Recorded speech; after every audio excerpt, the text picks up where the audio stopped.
നിങ്ങൾ പഠിക്കണ്ട. നിങ്ങൾക്ക് ഇതന്നെങ്കിലും ഒന്ന് വായിച്ചു നോക്കിക്കൂടെ? ഇതാണ് വസ്തുത. ഇവർ സമൂഹത്തെ ക്ഷണിക്കുന്നത് അന്ധവിശ്വാസത്തിലേക്കാണ്, അനാചാരത്തിലേക്കാണ് എന്ന് നമ്മൾ കൃത്യമായി മനസ്സിലാക്കുന്നത് നന്നായിരിക്കും. നോക്ക്, ഈ അന്ധവിശ്വാസവും അനാചാരവും പ്രചരിപ്പിക്കുന്നത് കൊണ്ട് തന്നെ ഇവരോട് അഹ്സനി വാദപ്രതിവാദ വ്യവസ്ഥ എഴുതാനിരുന്നപ്പം പറഞ്ഞു, നീ നമ്മൾ തമ്മിൽ വാദപ്രതിവാദം നടത്തേണ്ട ആവശ്യമില്ല, നമ്മൾ ഒന്നായിട്ടുണ്ട്. കാരണം എന്താ? നിങ്ങൾ പള്ളിപ്പടിയിലുള്ള ജിന്നിനെ വിളിക്കും, ഞങ്ങൾ പള്ളിപ്പടിയിലുള്ള ഉപ്പാപ്പാനെയും വിളിക്കും. 4 എവിടെ മൗലവി വ്യത്യാസം? ഞങ്ങൾ പള്ളിപ്പടി ഉപ്പാപ്പനെ, നിങ്ങൾ പള്ളിപ്പടിയിലുള്ള ജിന്നിനെ. ചോദിക്കട്ടെ, വ്യത്യാസം എവിടെ? അത് ശിർക്കല്ല. ഞങ്ങൾ പറഞ്ഞു ശിർക്കല്ല, നമ്മളൊക്കെ ഒന്നായിരുപ്പോ ഇനി എന്തിനാ ഞങ്ങൾ ബേജാറാകുന്നത്? അപ്പൊ വിഷയം കൃത്യമാണ്. നിങ്ങൾ മറുപടി പറയില്ല. ഞാൻ എന്ത് പറഞ്ഞാൽ നിങ്ങൾക്ക് തൊടാൻ സാധ്യല്ല, അത് എനിക്ക് ഉറപ്പാണ് മൗലവി. കഴിയൂല നിങ്ങൾക്ക്. കേട്ടല്ലോ, ചക്കരപ്പറമ്പ് സംവാദ. നിങ്ങൾ പള്ളിപ്പടിയിലെ ഔലിയനെ വിളിക്കും, ജിന്നിനെ വിളിക്കും, ഞങ്ങൾ പള്ളിപ്പടിയിലെ ഔലിയനെയും വിളിക്കും. എന്താ വ്യത്യാസം? നമ്മൾ ഒന്നായില്ലേ? ഒന്നായിട്ടുണ്ട്. വളരെ കൃത്യമായി ഇവർ നടത്തിയ നാടകമൊക്കെ ഉണ്ട്, ഇൻഷാ അല്ലാഹ് നമ്മൾ കേൾപ്പിച്ചുതരാം. ഒന്നായിട്ടുണ്ട് നിങ്ങൾ, യാതൊരു സംശയവുമില്ല. അതുകൊണ്ട് തന്നെ വീണ്ടും അഹ്സനി ആവർത്തിച്ചു, വെല്ലുവിളി ആവർത്തിച്ചു. എന്താ വെല്ലുവിളി അറിയോ? എവിടെയാ വ്യത്യാസമുള്ളത്? അനസ് മൗലവിയുടെ മുഖത്ത് ചൂണ്ടിയിട്ട് ചോദിച്ചു, നിങ്ങൾ ആൺകുട്ടിയാണോ അനസ് മൗലവിന്ന്? ഔലിയാക്കളെ വിളിച്ചു തേടിയാൽ, സഹായം തേടിയാൽ ശിർക്കല്ല എന്ന് ഞങ്ങൾ പറയുന്നു. ശൈത്താനോട് നിങ്ങളെ നേതാവ് ശൈത്താനോട് സഹായം തേടുന്നു, അത് ശിർക്കല്ല നിങ്ങളും പറഞ്ഞു. ആണെന്ന് പറയാൻ നിങ്ങൾക്ക് കഴിയോന്ന്? ശൈത്താനോട് സഹായം തേടി അത് ശിർക്കാണെന്ന് പറയാൻ സാധിക്കും? ആൺകുട്ടിയാണോ അനസ് മൗലവിന്ന്? 5, 6. അതുകൊണ്ട് ഞങ്ങൾ അനസ് മൗലവിന്റെ മുമ്പിൽ വെച്ച് വെല്ലുവിളിക്കുന്നു, അനസ് മൗലവി നിങ്ങൾ ആൺകുട്ടിയാണോ? ആൺകുട്ടിയാണോ? ഇതിന് മറുപടി പറ. നിങ്ങൾ പറഞ്ഞതാണ് മാറ്റിയിട്ടില്ല, ഞങ്ങൾ മാറ്റിയതാ തെളിയിച്ചത്. ഞങ്ങൾ മാറ്റി നിങ്ങളൊന്ന് തെളിയിച്ചോക്ക്. ഞങ്ങൾ ഹറഫം ബിയർഫ് അപ്പം മറുപടി പറയും. ഈ വിഷയം തന്നെ അതവിടെ തന്നെ, അതിൽ മാറ്റല്ല. പള്ളിപ്പടി പാപ്പിയും അതൊക്കെ അങ്ങനെ തന്നെ. പക്ഷെ ഞങ്ങൾ കണക്കാണ്. ഞങ്ങൾ ഔലിയാക്കൾ വിളിക്കുന്നു ഞങ്ങളെ നേതാക്കളെ. നിങ്ങളെ നേതാക്കളെ ശൈത്താന്മാരെയും വിളിച്ചോളി. അപ്പൊ രണ്ടും ശരിയായില്ലേ? പിന്നെ അത് ഈ വിഷയം കണ്ടോ? ഇപ്പൊ അവിടെ ഉള്ളത് രണ്ടും കാണാത്തതാണ്. പള്ളിപ്പടി പാപ്പ കാണുന്നില്ല, അതുപോലെ തന്നെ പള്ളിപ്പടിയിലുള്ള ജിന്ന് കാണുന്നില്ല. നിങ്ങൾക്ക് അത് ശിർക്കല്ല, ഞങ്ങൾക്ക് ദൂശിർക്കല്ല. ജനങ്ങൾ പഠിക്കട്ടെ. അത് ഇല്ലെങ്കിൽ പറയും, ഞാൻ മലയാള പുസ്തകങ്ങൾ എടുത്തു വെച്ച് മാറ്റിയിട്ടില്ല എന്ന് പറഞ്ഞ ആൾ മുങ്ങി. കാരണം മൂപ്പർക്കരെ മാറ്റിയിട്ടുണ്ട്. കേട്ടല്ലോ, എന്താ വ്യത്യാസം? നിങ്ങൾ അത് ശിർക്കല്ല എന്ന് നിങ്ങളും വിശ്വസിക്കുന്നു, ഇത് ഔലിയാക്കളെ വിളിക്കൽ ശിർക്കല്ല എന്ന് ഞങ്ങളും വിശ്വസിക്കുന്നു, ജിന്നിനെ വിളിക്കൽ ശിർക്കല്ല നിങ്ങളും വിശ്വസിക്കുന്നു. എന്താ നമ്മൾ തമ്മിൽ വ്യത്യാസം? ഒന്ന് ജിന്ന് മലക്ക്, മറ്റൊന്ന് ഔലിയാക്കൾ അമ്പിയാക്കൾ. അത്രേ വ്യത്യാസമുള്ളൂ. എന്ന് നിങ്ങൾ ആൺകുട്ടിയാണോന്ന് അതിനെന്നെയും കൊടുക്കണ്ട, ഞാൻ ആൺകുട്ടിയാണെന്ന് അറിയണ്ടേ? ഔലിയ മിണ്ടാതിരിക്കാം, മറുപടിയില്ല. നോക്കൂ, നിങ്ങൾ ആവർത്തിക്കുകയാണ്. ഉമർ മൗലവിയുടെ പുസ്തകം വായിക്കുന്നു. ഉമർ മൗലവിയുടെ പുസ്തകം വായിച്ചിട്ട് അഹ്സനി എന്താ പറഞ്ഞറിയോ? ജിന്നുകളോട് സഹായം തേടിയാൽ അത് ശിർക്കാണ്, അദൃശ്യമായ സഹായത്തേട്ടൻ ശിർക്കാണ് എന്ന് ഉമർ മൗലവി പറഞ്ഞിട്ടുണ്ട്. നിങ്ങൾ ഉമർ മൗലവിന്റെ കുട്ടിയാണോ എന്നാ? ഉമർ മൗലവിന്റെ കുട്ടിയാണോ എന്നാ ചോദ്യം. എന്നാൽ നിങ്ങളുടെ ജബ്ബാർ മൗലവി പറഞ്ഞത് എന്താ? ജബ്ബാർ മൗലവി പറഞ്ഞത് ജിന്നുകളോട് സഹായം തേടിയാൽ ശിർക്കല്ല എന്ന്. ഇത് ചോദിച്ചപ്പോൾ എന്നിട്ട് അഹ്സനി അനസ് മുസ്ലിയാരെ വെല്ലുവിളിച്ചു, ജിന്നെ കാക്കണേ, മലക്കെ രക്ഷിക്കണേ എന്നു സഹായം തേടിയാൽ അത് ശിർക്കല്ല എന്ന് എഴുതാൻ ധൈര്യമുണ്ടോന്ന് നോക്കൂ. നിങ്ങൾ ജിന്നെ കാക്കണേ, മലക്കെ രക്ഷിക്കണേ എന്ന് സഹായം തേടിയാൽ അത് ശിർക്കല്ല എന്ന് എഴുതാൻ ധൈര്യമുണ്ടോ നിങ്ങൾക്ക് ഉണ്ടോന്ന് ചോദിച്ചപ്പോഴേ അനസ് മൗലവിന്റെ മറുപടി എന്താ അറിയാം? അതിന് നിങ്ങളെ കെട്ടിയോളാവണ്ടേ നിങ്ങൾ പറഞ്ഞത് എഴുതാന്. ഇസ്ലാമിലെ തൗഹീദ് പറയാൻ നിങ്ങൾക്ക് ധൈര്യം ഉണ്ടോന്ന് ചോദിച്ചപ്പം അനസ് മുസ്ലിയാരുടെ മറുപടി എന്താ അറിയോ? അതിന് നിങ്ങളെ കെട്ടിയോളാവണ്ടേ നിങ്ങൾ പറഞ്ഞത് എഴുതാന്. കേട്ടോക്കും നിങ്ങൾ. പിന്നെ നിങ്ങൾ പറയുന്ന രൂപത്തിൽ ഞങ്ങൾ എഴുതണം. നിങ്ങൾ കെട്ടിയോളല്ലോ നിങ്ങൾ. അങ്ങനെയാണെങ്കിലല്ലേ എഴുതാൻ പറ്റുള്ളൂ. ഞങ്ങളുടെ വാദം എന്തെന്ന് ഞങ്ങൾ എഴുതും. അത് നിങ്ങൾ പറയുന്ന പോലെ ആയിരിക്കില്ല. ഞങ്ങളുടെ വാദം കൃത്യമായി ഞങ്ങൾ. പക്ഷേ ഒരു കാര്യം, നിങ്ങൾ ഉമർ മൗലവിന്റെ കുട്ടികളാണ്, കെട്ടിയോളായി ഉണ്ടാവില്ല. ഉമർ മൗലവിന്റെ കുട്ടികളാണ്. ഉമർ മൗലവി എന്താ പറഞ്ഞത് കേട്ടോ? വായിച്ചുതരാം, പഠിച്ചോ. അദൃശ്യ ലോകത്തിൽപ്പെട്ട പിശാചുക്കളുടെയും ജിന്നുകളുടെയും സഹായം തേടുകയും, കണ്ടോ? അപ്പൊ സഹായം തേട്ടമാണ് അദ്ദേഹം ശിർക്കായിട്ട് പറഞ്ഞത്. കൃത്യമാണ്. ഓക്കെ, കഴിഞ്ഞു, വിഷയം തീർന്നു. അത് നിങ്ങൾ എഴുതി, അതെഴുതി വിഷയം. ഉമർ മൗലവി പറഞ്ഞ സഹായം തേട്ടം അത് നിങ്ങൾ എഴുതിയാൽ ഞങ്ങൾ പറഞ്ഞ് നിങ്ങൾ എഴുതണ്ട. ഉമർ മൗലവിയുടെ വാദത്തിൽ നിങ്ങൾ ഉറച്ചു നിൽക്കണം. ജിന്നിനോട് സഹായം തേടൽ, മലക്കിനോട് സഹായം തേടൽ അത് ശിർക്കാണ് എന്ന് കൃത്യമായി എഴുതിയ ഉമർ മൗലവിയുടെ വാദത്തിലേക്ക് നിങ്ങൾ വരണം. ഇയാൾ പിന്നെ നമ്മൾ അനസ് മൗലവി ഉമർ മൗലവി പറഞ്ഞു, നിങ്ങൾ പറഞ്ഞു എതിരാളും. എവിടുന്ന് കിട്ടിയതാക്കി എതിര്? ഉമർ മൗലവിയുടെ വാദത്തിലേക്ക് നിങ്ങൾ എത്തിയിട്ടില്ല എന്നാ ഞങ്ങൾ ഈ പറഞ്ഞത്. അതിന് വല്ലവും ചിന്തിക്കാനുള്ള കഴിവ് വേണ്ടേ? എന്താ ചെയ്യാം? അപ്പൊ അതുകൊണ്ട് തന്നെ മൗലവി ശരിക്കും ചിന്തിച്ചോ. ഉമർ മൗലവിയും നിങ്ങളും പറഞ്ഞത് ഉമർ മൗലവിന്റെ വാദത്തിലേക്ക് നിങ്ങൾ എത്തിയിട്ടില്ല. ഇവിടെ എതിരാകൽ എവിടെ? എത്തിയതെവിടെ? എതിരായത് ഞങ്ങൾ കാണിച്ചതാ. നമ്മളെ ജബ്ബാർ മൗലവി അയാൾ പറഞ്ഞു ജിന്നിനോട് സഹായം തേടൽ ശിർക്കല്ല. ഉമർ മൗലവി എന്ത് പറഞ്ഞു? ജിന്നിനോട് സഹായം തേടൽ ശിർക്കാണ്. ഇതെതിരാണ്. അതുകൊണ്ടല്ലേ നിങ്ങൾ പ്രാർത്ഥനയിലേക്ക് പോയത്. ഇത് ഞങ്ങൾ തിരിയുന്നുണ്ടല്ലോ ആളുകൾക്ക്. സഹായം തേടൽ ശിർക്കല്ല എന്ന് എഴുതണം എന്ന് പറഞ്ഞപ്പം എഴുതിയത് പ്രാർത്ഥിക്കൽ ശിർക്കാണ് എന്നാണ്. അല്ല കൂട്ടരെ, സഹായം തേടൽ ശിർക്കാണ്. അമ്പിയാക്കളോടും ഔലിയാക്കളോടും ജിന്നിനോടും ശൈത്താനോടും ഒക്കെ സഹായം തേടുക പടച്ചവനോട് നടത്തേണ്ട ഇയ്യാക നസ്തഈൻ വൈബിയായിട്ടുള്ള സഹായത്തേട്ടാണത്. മൺമറഞ്ഞുപോയ അമ്പിയാക്കളോടും ഔലിയാക്കളോടും അതോടൊപ്പം തന്നെ അദൃശ്യമായ ജിന്നിനോടും മലക്കിനോടും ഒക്കെയുള്ള സഹായത്തേട്ടം. ആ സഹായത്തേട്ടം ശിർക്കാണ് എന്ന് പറഞ്ഞപ്പം എഴുതാൻ പറ്റുമോ വെച്ചപ്പോ നിങ്ങളെ കെട്ടിയോളാവണ്ടേ എന്ന്. ഉമർ മൗലവിയുടെ പുസ്തകം എടുത്ത് വായിച്ചിട്ട് അനസ് അഹ്സനി പറഞ്ഞു, നിങ്ങൾ ഉമർ മൗലവിന്റെ കെട്ടിയോളാവണ്ട, കുട്ടികളായാൽ മതി. എഴുതാൻ കഴിഞ്ഞില്ല, സാധ്യല്ല. എന്താ കാരണം? അവർ തൗഹീദിൽ നിന്ന് ബഹുദൂരം അകന്നുപോയിട്ടുണ്ട്. ലാ ഇലാഹ ഇല്ലല്ലാഹ് തകർത്ത് കൈ കൊടുത്തിട്ടുണ്ട്. ഇത് കണ്ടിട്ട് ബഹുമാന്യനായ എപിയുടെ അടുക്കൽ ഇദ്ദേഹത്തിന്റെ ഈ വാദങ്ങൾ കൃത്യമായി ഇന്നതൊക്കെ സക്കരിയ സ്വലാഹിക്ക് വാദമുണ്ട്, സാർ നിങ്ങൾ വായിച്ചു നോക്കണം, അപകടത്തിലേക്കാണ് കൊണ്ടുപോകുന്നത് എന്ന് നേർക്കുനേരെ കൊണ്ടുപോയി കൊടുത്തിട്ടുണ്ട്. ഈ വാദങ്ങളൊക്കെ ഇവർക്കുണ്ട് എന്ന് പറഞ്ഞിട്ട്. പക്ഷെ സാധ്യല്ല. കാരണം ആ രീതിയിൽ തളച്ചിട്ടിരിക്കുകയാണ്. ഞങ്ങൾക്ക് പറയാനുള്ളത്, ബഹുമാന്യനായ CP നേതൃത്വം നൽകുന്ന മുജാഹിദ് പ്രസ്ഥാനത്തിലേക്ക് പോന്നാൽ നിങ്ങൾക്ക് പരലോകം രക്ഷപ്പെടുത്താം. ഇല്ലെങ്കിൽ നിങ്ങളെ പരലോകം കൂടി സക്കരിയ ടീം കശക്കെറിയും. കാരണം ഈ ശിർക്കും കുഫറും പ്രചരിപ്പിക്കാൻ സ്റ്റേജുകളും പേജുകളും മിമ്പറുകളും അനുവദിച്ചു കൊടുത്തതിന് ഉത്തരം പറയേണ്ടി വരും പടച്ച റബ്ബിന്റെ മുമ്പിൽ. ബോധം ഉണ്ടായിക്കൊള്ളേണ്ടി. പടച്ചവന്റെ മുമ്പിൽ മറുപടി പറയേണ്ടി വരുമെന്ന ബോധത്തോടുകൂടിയാണ് ഞാൻ ഈ സംസാരിക്കുന്നത്. കൃത്യമായ ശിർക്കിലേക്കാണ് സക്കരിയ സമൂഹത്തെ ക്ഷണിക്കുന്നത്. അതുകൊണ്ട് തിരിച്ചറിയുക. ഇനി നോക്ക്, ഇനി മറ്റൊരു വാദം എന്താ? സിഹിർ അല്ലെ? എന്താ സിഹിർ? പ്രവാചകന് പോലും സിഹിർ ഫലിച്ചു എന്നാ. നോക്കൂ, നിങ്ങൾ വിശദീകരിച്ചു നോക്കുക. നമ്മള് സിഹിർ ഫലിക്കൂല? ആദ്യം ഇവരുടെ പ്രസിദ്ധീകരണങ്ങളൊന്നും എടുത്തു നോക്കുക. നമ്മള് ഈ അടുത്ത കാലത്ത് നിങ്ങൾ അടിച്ചിറക്കിയിട്ടുള്ള പ്രസിദ്ധീകരണമാണ് തൗഹീദ് വ മഅന ഷഹാദത്തൈനി. തൗഹീദും 2 ഷഹാദത്തു കലിമകളും. അബ്ദുൽ ലത്തീഫ് സുല്ലമി, മാറഞ്ചേരി. എവിടുന്ന പ്രസിദ്ധീകരണം എന്നറിയോ നിങ്ങൾ? പ്രസാധനം KNM ദഅ്വ വിഭാഗം, Mujahid centre, new block, CD tower, Kozhikode. Phone നമ്പറും ഉണ്ട്. ഇത് അവസാനത്തെ പേജിൽ ഇസ്ലാം ദുർബലപ്പെടുന്ന കാര്യങ്ങൾ എഴുതി ചട്ടയിൽ അവസാനിപ്പിക്കുന്നുണ്ട്. ചട്ട പറിച്ചിട്ട് എവിടെ ആ പുസ്തകത്തിൽ അങ്ങനെ പറഞ്ഞതെന്ന് ചോദിക്കും ചിലപ്പം. ഇത് ചട്ടന്റെ പുറത്താണ് ഞാൻ വായിക്കുന്നത്. ചട്ടയിൽ എഴുതിയത് എന്താ പറയുക നിങ്ങൾ? ഇസ്ലാം ദുർബലപ്പെടുന്ന 10 കാര്യങ്ങൾ എഴുതിയപ്പോൾ അതിൽ 7ാമത്തെ കാര്യം സിഹിർ മാരണം, അതല്ലെങ്കിൽ അതുമായി ബന്ധപ്പെട്ട മറ്റു വല്ല കാര്യങ്ങൾ പ്രവർത്തിക്കുകയോ വിശ്വസിക്കുകയോ അവ തൃപ്തിപ്പെടുകയോ അവയെ സഹായിക്കുകയോ ചെയ്യൽ. സിഹിർ ഫലിക്കുമെന്ന് വിശ്വസിച്ചാൽ അത് ഇസ്ലാം ദുർബലപ്പെടുന്ന കാര്യമാണ്.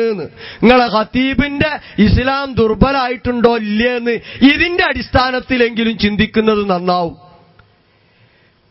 നിങ്ങളുടെ സംഘടന നിങ്ങളുടെ പുതിയ ഓഫീസിൽ നിന്ന് അടിച്ചിറക്കിയ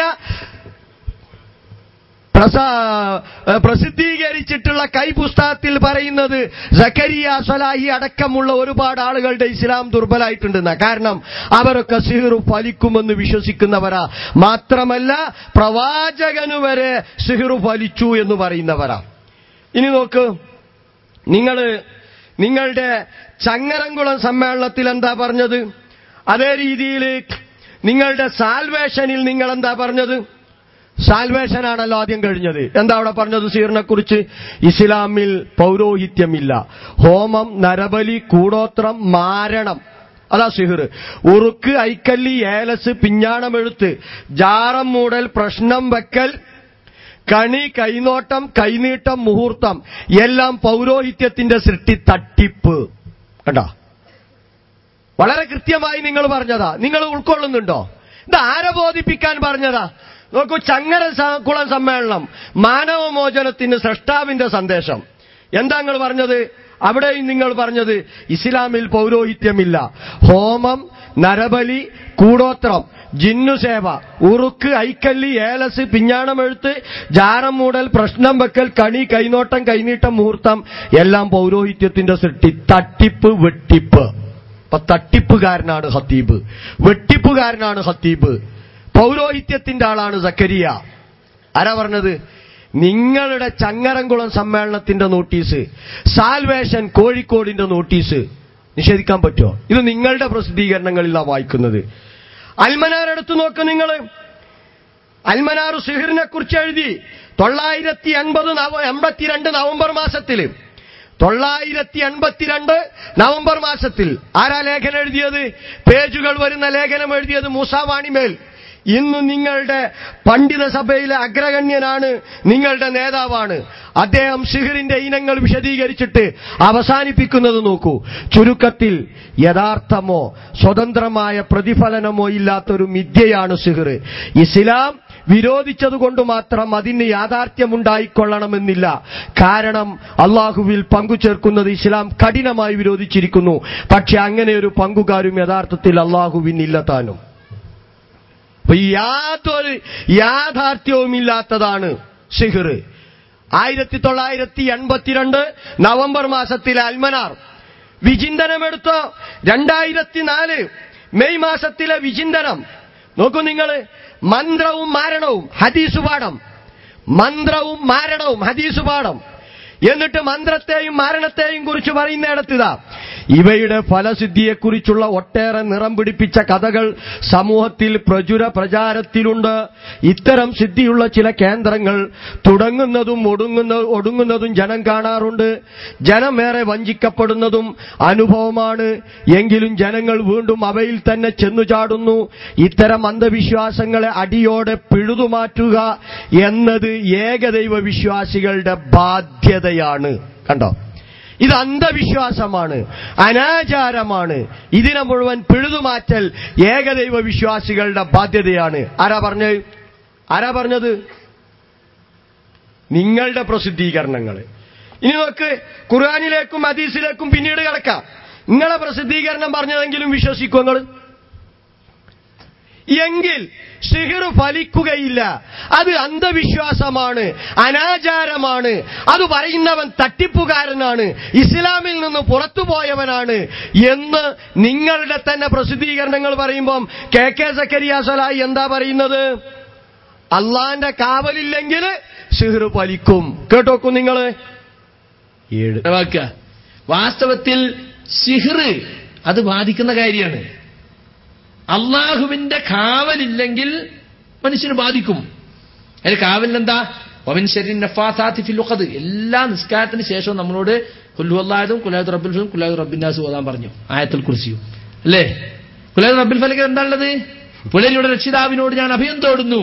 വമിൻ ശർരിൻ നഫാസാത്തി ഫിൽ ഉഖദ്. കെട്ടുകളിൽ മന്ത്രിച്ചൂതുന്നവരുടെ കെടുതികളിൽ നിന്നും. വ്യക്തമായി തന്നെ ഓരോ ദിവസവും നമ്മോട് പ്രാർത്ഥിക്കാൻ വേണ്ടി പറയുകയാണ്. അപ്പൊ അങ്ങനെ നമ്മൾ പ്രാർത്ഥിക്കുക, ഖുർആൻ ഓതുക, ദിക്റുകൾ ചൊല്ലുക. ഇതൊക്കെ ചൊല്ലിയാൽ നമുക്ക് ഇതിന് രക്ഷ കിട്ടാൻ സാധ്യതയുണ്ട്. കേട്ടല്ലോ? ദിക്റും ദുആയും അതുപോലെ തന്നെ മുഅവ്വദത്തൈനി ഇഖ്ലാസൊക്കെ ഓതിയാൽ അള്ളാന്റെ കാവല് കിട്ടും, സിഹ്റിൽ നിന്ന് രക്ഷപ്പെടാൻ പറ്റും. ഇതാണ് സക്കരിയ ഇപ്പോ പ്രസംഗിച്ചത്. അപ്പൊ പ്രവാചകന് സിഹ്റ് ഫലിച്ചു എന്ന് പറഞ്ഞാൽ എന്താ അതിന്റെ അർത്ഥം? പ്രവാചകന് ദിക്റില്ല, ദുആ ഇല്ല, മുഅവ്വദത്തൈനില്ല, ഇഖ്ലാസ് ഇല്ല, പോരാ അള്ളാന്റെ കാബലും ഇല്ല. മഅദല്ലാഹ്. ഇത് പറഞ്ഞു പ്രചരിപ്പിച്ചടക്കുന്ന ആളല്ലേ ഇവിടെ കുത്തുപാറിന്. എങ്ങനെ നാട്ടുകാർ നന്നാവുക? ശരിക്കും ആലോചിച്ചോളൂ. മുജാഹിദ് പ്രസ്ഥാനം പരിശുദ്ധ ഖുർആനിന്റെയും തിരുസുന്നത്തിന്റെയും അടിസ്ഥാനത്തിൽ സമൂഹത്തെ പഠിപ്പിച്ച കാര്യമാണ് ഇതേ എതിർക്കുന്നത്. അപ്പൊ ഇതൊരു പ്രസംഗത്തില് അപ്പൊ സിഹ്റിൽ നിന്ന് രക്ഷ കിട്ടാൻ എന്തു വേണം? ദിക്റും ദുആയും വേണം, അതുപോലെ തന്നെ മുഅവ്വദത്തൈനി വേണം, ഇഖ്ലാസ് വേണം, അള്ളാന്റെ കാബല് വേണം. എന്നാലോ ഇവിടുത്തെ ഖുതുബയിൽ എന്താ? അജ്വാകാരക്ക തിന്നാ മതി, ദിക്റും ദുആയൊന്നും വേണ്ട, മുഅവ്വദത്തൈനി വേണ്ട, അജ്വാകാരക്ക തിന്നാ മതി. അപ്പൊ ആരോ ഇതിനെക്കുറിച്ച് പറഞ്ഞപ്പോൾ 7 അജ്വാക്കാരക്ക തിന്നണമെന്നാ. അപ്പൊ ഇത് നല്ല വിലയുള്ള കാരക്കയാണ്. അപ്പോ ഇത് നബിക്ക് എങ്ങനെ ഇപ്പൊ അത് സീറ് വലിക്കാതിരിക്കാതെ തിന്നാൻ കഴിയോ? കാരണം 7 അജ്വാക്കാരക്ക നബി, പിന്നെ ഒരു 9 ഭാര്യമാര്. അപ്പൊ 9 × 7 ആലോചിച്ച് നോക്കിയാട്ടെ എത്ര കാരക്ക വേണം. ഈ ഇത്രയും കാരക്ക വാങ്ങി സിഹ്റ് വലിക്കാതിരിക്കാൻ തിന്നാൻ കഴിയോ എന്ന് ആരോ ചോദിച്ചു അറിഞ്ഞിട്ട് ഖുതുബയാണ് കേട്ടോ, കേട്ടോളേണ്ടി അത്ഭുതം തോന്നും. ഖുതുബയാണോ എന്ന്. ആ ഖുതുബയിൽ അദ്ദേഹം പറയാം അതിന് മറുപടി. അതിന് കൂട്ടരെ രാവിലെ വെറും വയറ്റിൽ 7 അജ്വാക്കാരക്ക തിന്നണം, എങ്കിൽ അതിന്റെ പ്രതിരോധ ശേഷി വൈകുന്നേരം വരെ ഉണ്ടാവും.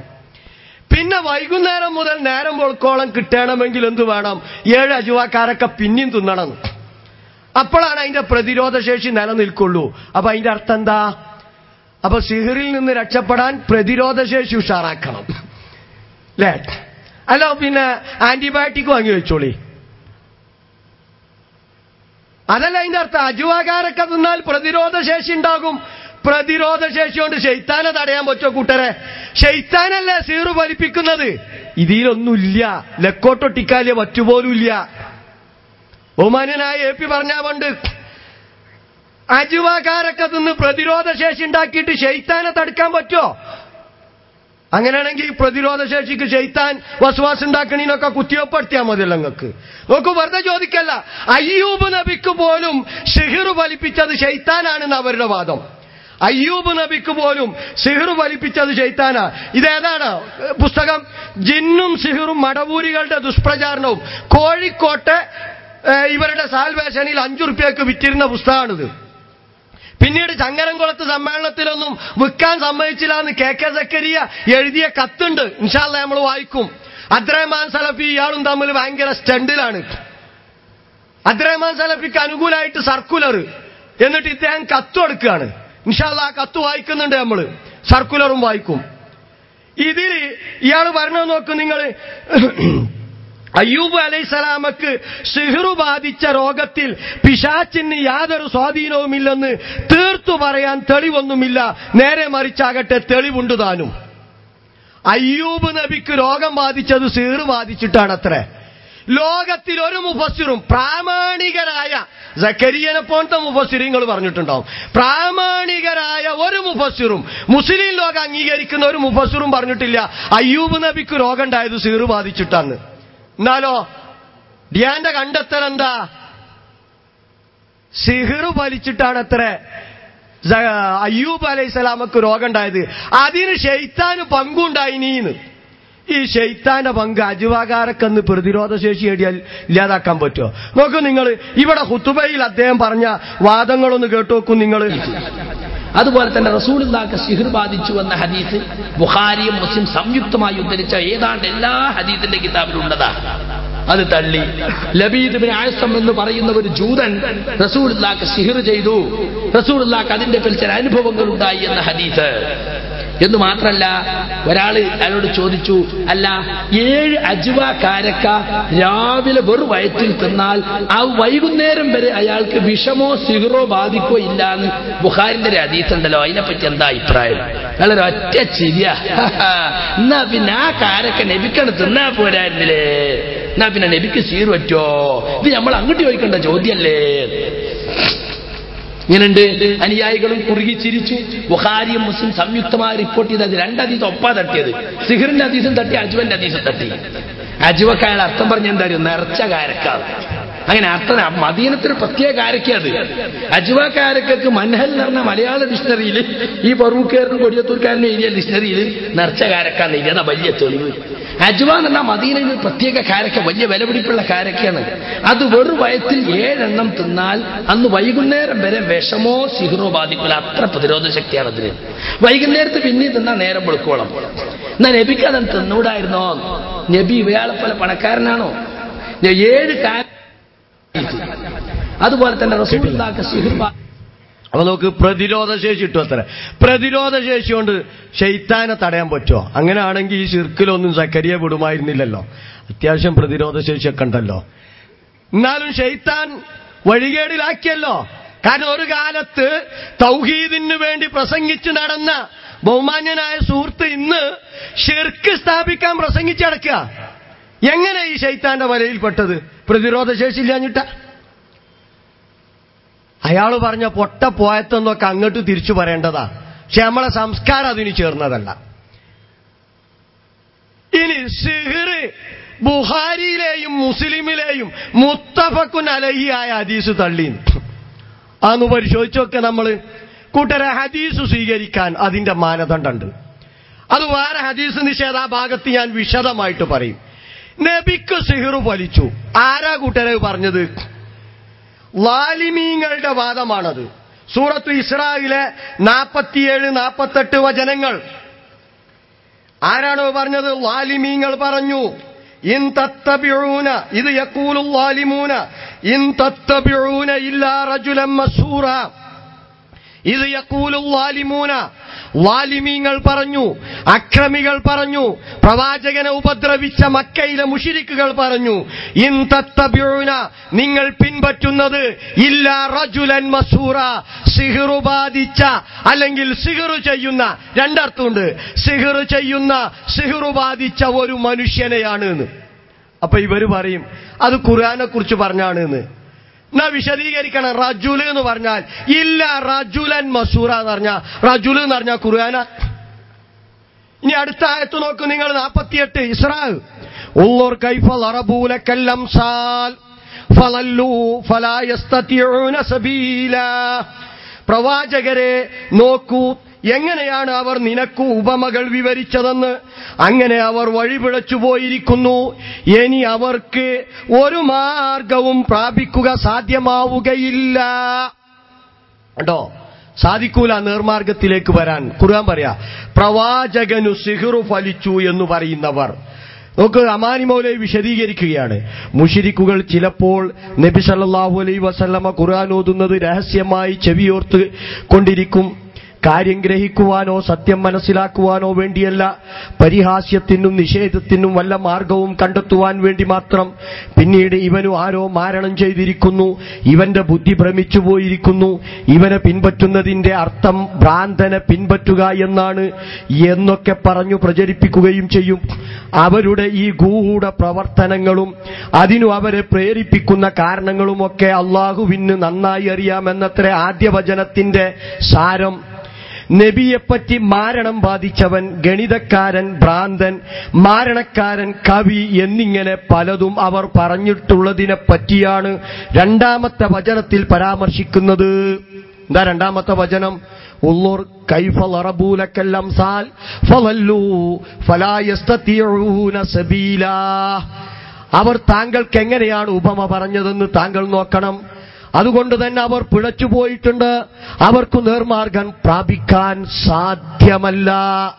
നേർമാർഗം പ്രാപിക്കാൻ സാധ്യമല്ല. ഇത് ഇങ്ങനെ അവരെക്കുറിച്ച് പറയാൻ കാരണം നബിയെക്കുറിച്ച് മരണം ബാധിച്ചവൻ, ഭ്രാന്തൻ, ജ്യോത്സ്യൻ എന്നൊക്കെ പറഞ്ഞതുകൊണ്ടാണ്. ഇതാ വസ്തുത. അക്രമികളാണ് പ്രവാചകനെക്കുറിച്ച് സിഹിറു ബാധിച്ചവൻ എന്ന് പറഞ്ഞത്. ആ കൂട്ടത്തിൽ ഉൾപ്പെടണോ വേണ്ടെന്ന് തീരുമാനിച്ചോളൂ. അള്ളയാണ് പറഞ്ഞത് ഇത് യഖൂലുൽ ലാലിമൂൻ. അപ്പോഴടുത്ത മറുപടി എന്താ?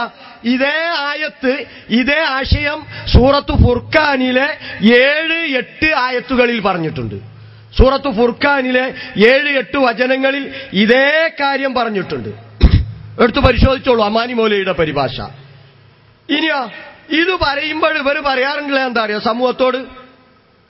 സമൂഹത്തോട് പറയാറുള്ളത് മൂസാ നബിക്ക് സിഹ്ർ ഫലിച്ചില്ലേ.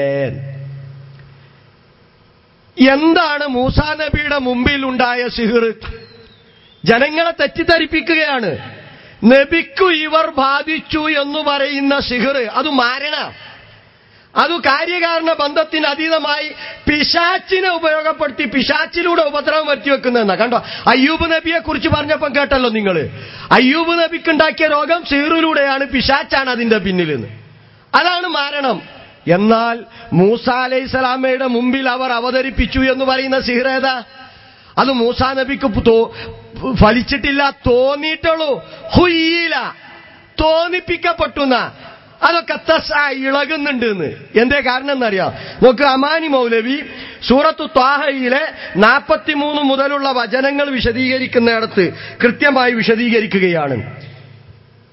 എന്തോ ചില രാസപ്രയോഗങ്ങളുടെയോ മറ്റോ സഹായത്താൽ പൊതുജനദൃഷ്ടിയിൽ പാമ്പുകളാണെന്ന് തോന്നിക്കുന്ന വിധം ജാലവിദ്യക്കാർ നടത്തിയ പ്രദർശനം പാടെ പരാജയപ്പെട്ടു. എന്താണ്? ചില രാസപ്രയോഗമൊക്കെ നടത്തിയിട്ട് ജാലവിദ്യക്കാർ നടത്തിയ പ്രയോഗമായിരുന്നു എന്ന്. അത് ജാലവിദ്യ, ആ സിഹ്ർ മൂസാ നബിയുടെ മുമ്പിൽ അവതരിപ്പിച്ചത്, അത് അദ്ദേഹത്തിന് ഫലിച്ചിട്ടില്ല, തോന്നിയതാണ് എന്ന്. നോക്കൂ, നിങ്ങൾ വീണ്ടും വിശദീകരിക്കുകയാണ്.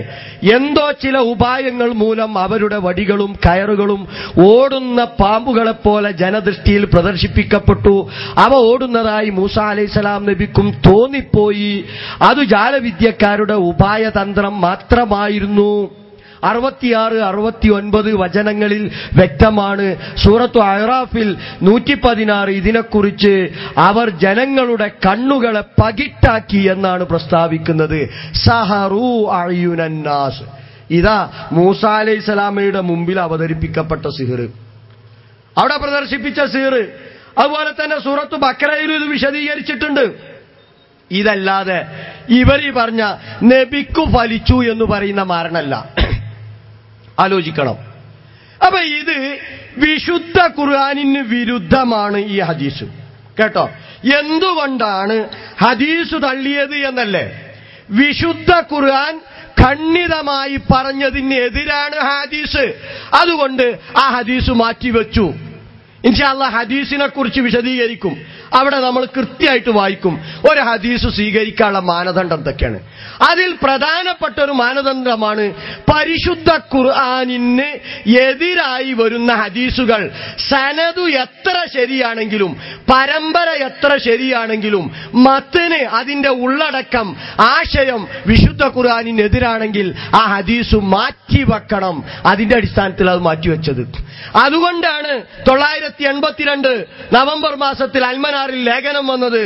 അതുകൊണ്ടാണ് നിങ്ങളുടെ നോട്ടീസിൽ, നിങ്ങളുടെ വിചിന്തനത്തിലൊക്കെ സിഹ്ർ ഫലിക്കുമെന്ന് പറയുന്നവൻ മാരണക്കാരൻ, പുരോഹിതനാണ്, തട്ടിപ്പുകാരനാണെന്ന് പറഞ്ഞത്. സക്കരിയനെ കുറിച്ച് തന്നെയാണ് പറഞ്ഞത്. മനസ്സിലായിട്ടില്ലേ? ആലോചിച്ചോളൂ. ഇനി കേട്ടോ, ഖുർആനിനെതിരാണ്. ഇനി ഹദീസ് കേട്ടോ. മുസ്നദ് അഹ്മദിൽ വന്ന ഹദീസ് വളരെ കൃത്യമാണ്. 5 വിഭാഗം ആളുകൾ സ്വർഗത്തിൽ പ്രവേശിക്കുകയില്ല. 5 വിഭാഗം ആളുകൾ സ്വർഗത്തിൽ പ്രവേശിക്കുകയില്ല. ഖാല റസൂലുള്ളാഹി സ്വല്ലല്ലാഹു അലൈഹി വസല്ലം ലാ യദ്ഖുലുൽ ജന്നത സ്വാഹിബു ഖംസിൻ മുദ്മിനു ഖംരിൻ വലാ മുഅ്മിനും ബിസിഹ്രിൻ വലാ ഖാതിഉ ബിറഹിമിൻ വലാ കാഹിനുൻ വലാ മന്നാനുൻ. 5 വിഭാഗം സ്വർഗത്തിൽ പ്രവേശിക്കുകയില്ല. 1 മുഴുകുടിയൻ, 2 വലാ മുഅ്മിനും ബിസിഹ്രിൻ, സിഹ്ർ ഫലിക്കുമെന്ന് വിശ്വസിക്കുന്നവൻ, വലാ ഖാതിഉ റഹ്മിൻ, കുടുംബ ബന്ധം മുറിക്കുന്നവൻ, വലാ കാഹിനുൻ, ജ്യോത്സ്യൻ, വലാ മന്നാനുൻ, ചെയ്തു കൊടുത്ത നന്മകൾ എടുത്തു പറയുന്നവൻ. ഈ 5 വിഭാഗം സ്വർഗത്തിൽ പ്രവേശിക്കൂല. അപ്പൊ വലാ മുഅ്മിനും ബിസിഹ്രിൻ, സിഹ്ർ ഫലിക്കുമെന്ന് വിശ്വസിക്കുന്നവെന്ന് പറഞ്ഞപ്പോ എന്താ അറിയോ വിശദീകരണം? അതിന്റെ അർത്ഥം അങ്ങനല്ല. പിന്നെ എങ്ങനെ മൗലവി ഇങ്ങോട്ട് വിശദീകരിക്കുക? അതിന്റെ അർത്ഥം എങ്ങനെ അറിയോ? സാഹിറിൽ വിശ്വസിക്കുന്നവെന്നാണ് അതിന്റെ അർത്ഥം. അതന്നല്ലേ സാഹിറിൽ വിശ്വസിക്കുക എന്ന് പറഞ്ഞാൽ എന്താ? ആ സാഹിർ ചെയ്യുന്ന ഈ ഗൂഢോത്രം കൊണ്ട് എന്റെ ശത്രുവിനെ നശിപ്പിക്കാം, അല്ലെങ്കിൽ എന്റെ ദോഷം നീക്കാം. ഇതന്നെ ആ സിഹിറിന് ഫലമുണ്ട് എന്ന് വിശ്വസിക്കുന്നവൻ. സിഹിറിൽ വിശ്വസിക്കുന്നവൻ എന്ന് പറഞ്ഞാൽ സിഹിർ ഫലിക്കുമെന്ന് വിശ്വസിക്കുന്നവൻ. അതിനാണ് അവൻ സ്വർഗത്തിൽ കയറൂല എന്ന ഹദീസ്. മുസ്നദ് അഹ്മദിലെ ഹദീസ്. വേറെയും റിപ്പോർട്ടുണ്ട്, വലാ മുഅ്മിനും ബിസിഹിരിൻ എന്നിടത്ത് വലാ മുസദ്ദിഖും ബിസിഹിരിൻ എന്ന് പറഞ്ഞിട്ടുണ്ട്. നിങ്ങളൊന്ന് നിഷേധിക്ക്. ആരാ ഹദീസിനെ നിഷേധിച്ചത്? ആരാ ഖുർആനിനെ നിഷേധിച്ചത്? സക്കരിയയും ടീമും അല്ലേ? പരിശുദ്ധ ഖുർആനിന്റെ ആശയങ്ങളെ കാറ്റിൽ പറത്തി അള്ളാഹുവിന്റെ ദൂതന് മുഹമ്മദ് മുസ്തഫ സല്ലല്ലാഹു അലൈഹി വസല്ലമക്ക് സിഹിർ ഫലിച്ചു എന്ന് പറഞ്ഞവർ ളാലിമീങ്ങളാണ് എന്ന് വിശുദ്ധ ഖുർആൻ കൃത്യമായി പറയുന്നു. എന്നിട്ടോ മിമ്പറന്ന് പ്രസംഗിക്കുക. കാവലില്ലെങ്കിൽ അള്ളാന്റെ കാവൽ കിട്ടാൻ മുഅവ്വദത്തൈനി ഓതണം, ഇഖ്ലാസ് വേണം, സത്യസന്ധനായി ജീവിക്കണം. എന്നിട്ട് നബിക്ക് പോലും ഫലിച്ചു എന്ന്. മടിയില്ലല്ലോ നിങ്ങൾക്ക് പ്രവാചകനെ നിന്ദിക്കാൻ. പ്രവാചകന് സീറു വലിച്ചു പറഞ്ഞ അവരുടെ വാദം എന്താ? ഇത് സക്കരിയ മാത്രമല്ല കേട്ടോ, ഹാരിസ് ബിൻ സലീമുണ്ട്, അനസ് മുസ്ലിയാരുണ്ട്, ഒരു ബാലുശ്ശേരി മുജാഹിദ് ഉണ്ട്, അതുപോലെ തന്നെ ഹനീഫ കായക്കൊടിയുണ്ട്, അത് ശംസുദ്ദീൻ പാലത്തുണ്ട്, ഇങ്ങനെ പലരും ഉണ്ട് ഈ വാദവുമായി നടക്കുന്നവർ. പക്ഷെ സക്കരിയ കുറച്ച് ധീരനായതുകൊണ്ട് തുറന്നു പറയുന്നു എന്നേ ഉള്ളൂ. എങ്ങനെ ആ മൂന്നൊക്കെ പറഞ്ഞ് മൂളിക്കേക്കുക, ആ സ്വഭാവം മൂപ്പർക്കില്ല. മറ്റോലൊക്കെ ഇങ്ങനെ കുറേശ്ശെ ഇങ്ങനെ പതുങ്ങി പറയാം. ആലോചിച്ചോളൂ, ഖുർആനിനെതിരാണ് ഇവർ പറയുന്നത്. അപ്പൊ എന്തുകൊണ്ട് ഹദീസ് തള്ളി നിലവിളിക്കണ്ട? ആ ഹദീസ് ഞങ്ങൾ സ്വീകരിക്കാതിരിക്കാൻ കാരണം, ഹദീസു നിദാന ശാസ്ത്രപ്രകാരം ഒരു ഹദീസ് സ്വീകരിക്കണമെങ്കിൽ അടിസ്ഥാന മാനദണ്ഡം അത് സനദു എത്ര ശരിയാണെങ്കിലും പരിശുദ്ധ ഖുർആനിന്റെ ആശയങ്ങൾക്ക് വിരുദ്ധമല്ലാതിരിക്കണം.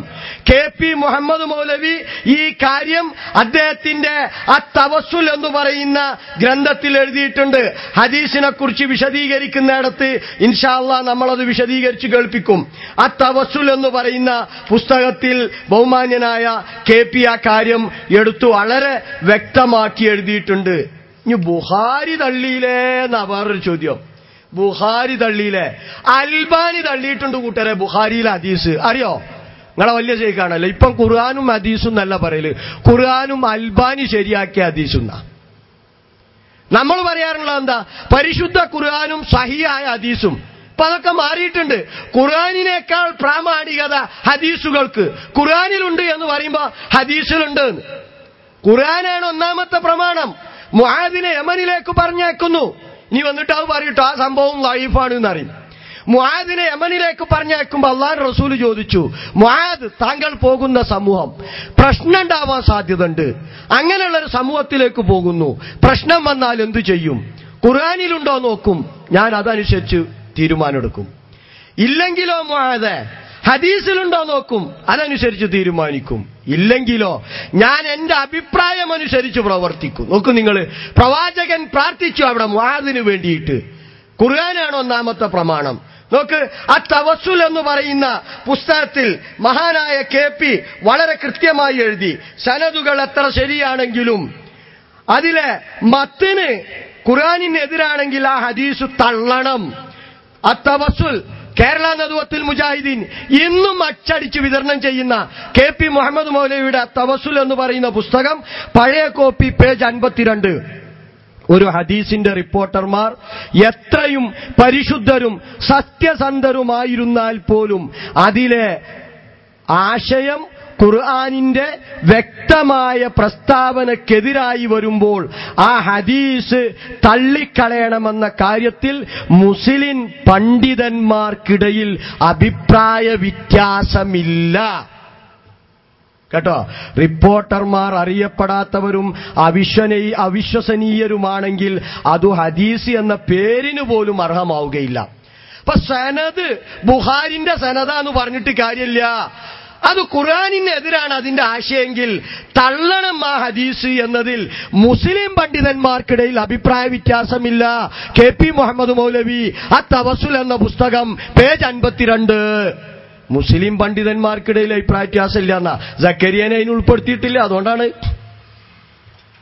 കാരണം അതിൽ പെടൂലല്ലോ, ശിർക്കിലേക്കും കുഫ്റിലേക്കും അല്ലേ ജനങ്ങളെ കൊണ്ടുപോകുന്നത്. ഇനിയോ ഞാൻ സൂചിപ്പിച്ചു, നിഷേധിക്കാൻ പറ്റുമോ നിങ്ങൾക്ക്? അൽബാനി ബുഖാരിയുടെ ഹദീസ് തള്ളിയിട്ടുണ്ട്, നിങ്ങൾക്ക് നിഷേധിക്കാൻ കഴിയോ? അൽബാനി ബുഖാരിയുടെ ഹദീസ് തള്ളിയിട്ടുണ്ട്, അൽബാനിയെ ഹദീസ് നിഷേധിയാക്കോ? ബുഖാരിന്റെ ഹദീസ് തള്ളുകയെന്നാ? അൽബാനി തള്ളിയിട്ടുണ്ട് ബുഖാരിയുടെ ഹദീസ്, നിഷേധിക്കാൻ സാധിക്കുമോ? അൽബാനി ഭക്തരല്ലേ നിങ്ങൾ? ഞങ്ങൾക്ക് ഭക്തി പടച്ചവന്റെ മുമ്പിലാണ്, തഖ്വ കൈക്കൊള്ളേണ്ടത് റബ്ബിനോടാണ് എന്ന് അല്ലാഹ് ഏൽപ്പിച്ചിട്ടുണ്ട്. ആ റബ്ബിന്റെ മുമ്പിൽ വേറൊരാളോട് ഞങ്ങൾക്ക് ഭക്തിയില്ല. ആ തഖ്വയുടെ അടിസ്ഥാനത്തിൽ പ്രവാചകന്റെ കൽപ്പനകൾ അത് സഹീഹായി വളരെ കൃത്യമായി തെളിയിക്കപ്പെട്ടത്, പരിശുദ്ധ ഖുർആനിന് അനുകൂലമായിട്ടുള്ളത് ഞങ്ങൾ പ്രവർത്തിക്കുന്നു, സഹീഹായ ഹദീസിൽ വന്നത്. അൽബാനിനെ അങ്ങനെ വിഴുങ്ങുന്ന സ്വഭാവമൊന്നുമില്ല. എന്നാൽ ആ അൽബാനി ബുഖാരിന്റെ ഹദീസ് ലഈഫാണെന്ന് പറഞ്ഞിട്ടുണ്ട്. ഇനി കേൾക്കണോ ബുഖാരിയുടെ ഹദീസിലുള്ള കുഴപ്പം? ബുഖാരിയുടെ ഹദീസ് റിപ്പോർട്ട് ചെയ്ത ഹിഷാമിൽ നിന്നാണ്, ഇയാളിൽ നിന്നും മാത്രമാണ് ആ ഹദീസ് റിപ്പോർട്ട് ചെയ്യപ്പെട്ടിട്ടുള്ളത്. ഹിഷാം മാത്രം, വേറെ ആരുമില്ല. മുസ്ലിം ലോകത്ത് എത്ര ഹദീസ് റിപ്പോർട്ട് ചെയ്ത എത്ര ആളുകൾ ഉണ്ടായിട്ടുണ്ട്, അവരാരും ഇങ്ങനെ ഒരു സംഭവം തന്നെ അറിഞ്ഞില്ല. ഹിഷാം മാത്രം. എന്നാൽ ഈ ഹിഷാമിനെ കുറിച്ച് ഫത്ഹുൽ ബാരി തന്നെ പറയുന്നത് എന്തായാലും നിങ്ങൾ ഫത്ഹുൽ ബാരി എടുത്ത് പരിശോധിക്ക്. ഇല്ലെങ്കിൽ പറയും ഫത്ഹുൽ ബാരിയിൽ ഹിഷാമിനെ കുറിച്ച് അങ്ങനെ പറഞ്ഞിട്ടില്ല എന്ന് പറയും. അന്നഹു അർസല അൻ അബീഹി മാ കാന യസ്മഉഹു മിൻ ഗൈരി അബീഹി അൻ അബീഹി. തന്റെ പിതാവിൽ നിന്ന് കേൾക്കാത്ത കാര്യം പിതാവിൽ നിന്ന് കേട്ടിട്ടുണ്ട് എന്ന് പറഞ്ഞ് റിപ്പോർട്ട് ചെയ്യുന്ന ആളാണ് ഹിഷാം. കേട്ടോ, വാപ്പ പറഞ്ഞിട്ടുണ്ട് എന്ന് പറഞ്ഞിട്ടാ ഈ ഹദീസും അദ്ദേഹം റിപ്പോർട്ട് ചെയ്യുന്നത്. എന്നാൽ സ്വന്തം പിതാവിൽ നിന്ന് കേൾക്കാത്ത കാര്യം കേട്ടിട്ടുണ്ട് എന്ന് പറഞ്ഞ് റിപ്പോർട്ട് ചെയ്യുന്ന ആളാണ് ഹിഷാം എന്ന് ഫത്ഹുൽ ബാരി. നിഷേധിക്കാൻ പറ്റുമോ? തദ്ലീസ് ഉണ്ട് ഹദീസില്, ഹദീസ് സ്വീകാര്യയോഗ്യമല്ല. ഹദീസ് നിദാന ശാസ്ത്രം പഠിച്ചിട്ട് പറയും. അടുത്ത ഖുതുബ ആയിക്കോട്ടെ, ഫത്ഹുൽ ബാരിയിൽ ഈ ഹദീസ് റിപ്പോർട്ട് ചെയ്ത ഹിഷാമിനെ കുറിച്ച് തദ്ലീസുള്ള ആളാണെന്ന് പറഞ്ഞിട്ടുണ്ട്. അങ്ങനെയുള്ള ആളുടെ ഹദീസ് സ്വീകരിക്കാൻ പറ്റൂല. മത്നിൽ മാത്രമല്ല കുഴപ്പം, സനദിലും കുഴപ്പമുണ്ട്. ഇനി ഹദീസ് മുളുത്തരിബ. നിങ്ങൾ ഉസൂലുൽ ഹദീസ് വിശദീകരിച്ചിട്ട് പറയും മുളുത്തരിബായ ഹദീസ് സ്വീകരിക്കാൻ പറ്റുമോ പറ്റൂല എന്ന്. ബുഖാരി തന്നെ റിപ്പോർട്ട് ചെയ്ത ഇതിന്റെ 2 ഹദീസുകളിൽ വൈരുദ്ധ്യമുണ്ട്. ഒന്ന് 5763 നമ്പർ ഹദീസാണ്.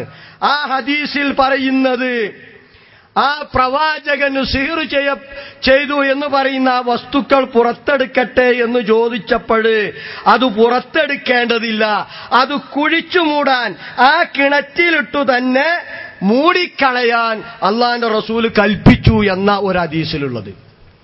എന്നാൽ 5765 നമ്പർ ഹദീസിൽ പറയുന്നത് അത് പുറത്തെടുക്കാൻ കൽപ്പിച്ചു റസൂലുള്ളാഹി എന്ന. രണ്ടും വൈരുദ്ധ്യ. ഒന്ന് പുറത്തെടുക്കണ്ടെന്ന് കൽപ്പിച്ചു, മറ്റൊന്ന് പുറത്തെടുക്കാൻ കൽപ്പിച്ചു. ബുഖാരിയുടെ തന്നെ ഹദീസിൽ വൈരുദ്ധ്യമുണ്ട്. ഇങ്ങനെ മത്തിനിൽ വൈരുദ്ധ്യം വന്നാൽ ആ ഹദീസുകളെ കുറിച്ച് പറയാറുള്ളത് അത് മുൾതരിബ് എന്നാണ്. മുൾതരിബായ ഹദീസ് ഒരിക്കലും തെളിവിന് കൊള്ളുന്നതല്ല.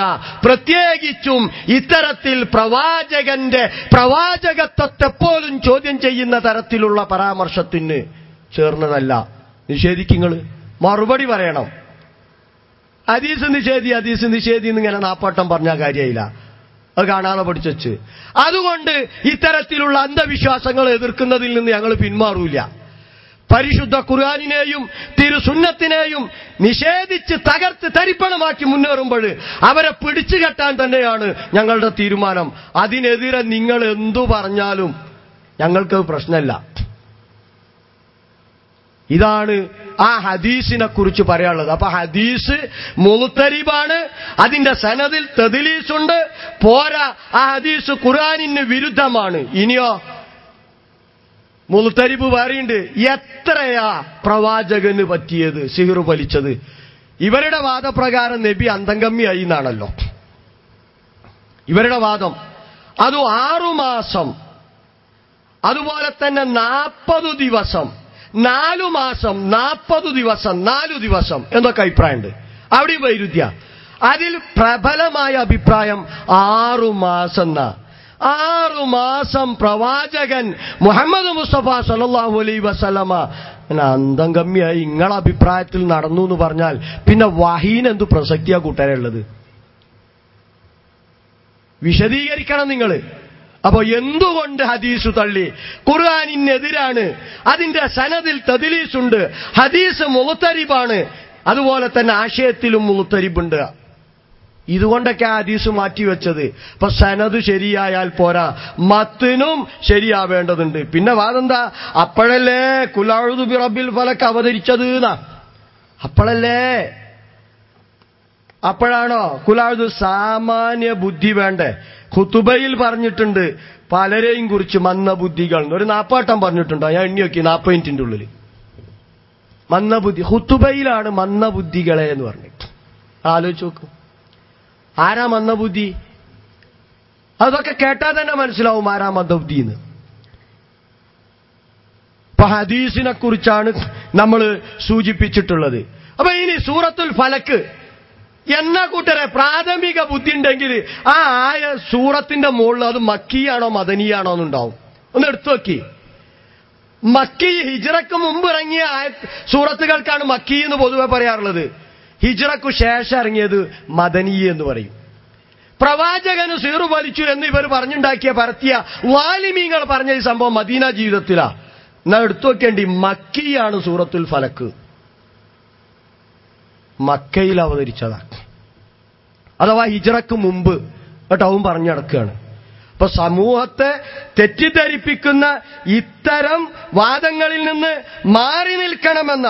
എന്നിട്ടോ അപ്പൊ നമ്മൾ മുജാഹിദ് പ്രസ്ഥാനത്തിന്റെ അവസ്ഥ എന്താണ് എന്ന് വിശദീകരിച്ചു. അവിടെ എന്താ അവസ്ഥ?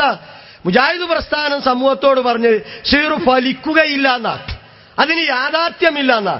എന്നാലോ ഈ സാധു നോണ പറയുന്നതിൽ അഗ്രഗണ്യനാ. ഇപ്പൊ പറഞ്ഞെടുക്കണം കാര്യങ്ങള്. മുജാഹിദ് പ്രസ്ഥാനത്തിന്റെ അഭിപ്രായം സീറു ഫലിക്കും തന്നെയാണ്, ഈ സലാം സുല്ലമ്യാണ് ഇപ്പം അതൊക്കെ പറഞ്ഞടക്കുന്നത് എന്ന്. സക്കരിയ മാത്രല്ല, ഹാരിസ് ഇബ്നു സലീമുണ്ട്, ശംസുദ്ദീൻ പാലത്തും ഉണ്ട്. 9 കേട്ടോ. ഇവരൊക്കെ പഠിപ്പിച്ചാതാ സ്ഥിതി. പിന്നെ സുഹൃത്തുക്കളെ, നമ്മളും ഒക്കെ മുമ്പ് പറഞ്ഞു ഈ സലാം സുല്ലമി ഞങ്ങളെ പഠിപ്പിച്ചെന്താ അറിയോ? മറഞ്ഞ മാർഗത്തിലൂടെ സഹായിക്കാൻ അള്ളാഹ്ക്ക് മാത്രമേ സഹായിക്കുള്ളൂ. അതുകൊണ്ട് സീർ മുഖേന നമ്മൾ സഹായിക്കുന്നു വിചാരിച്ചാൽ തെറ്റാവും. ഞാനൊക്കെ കുറെ കാലം വിശ്വസിച്ച് പ്രസംഗിച്ചിറങ്ങിയിരുന്നു. അള്ളാഹു എനിക്ക് പുറത്തു തരട്ടെ. സഹോദരങ്ങളെ, ഈ ശൈത്താന്മാരുടെ സേവ നടത്തുന്നവരും ഈ ശൈത്താന്മാരെ പൂജിക്കുന്ന മന്ത്രവാദികളും എല്ലാ മതത്തിലുമുണ്ട്.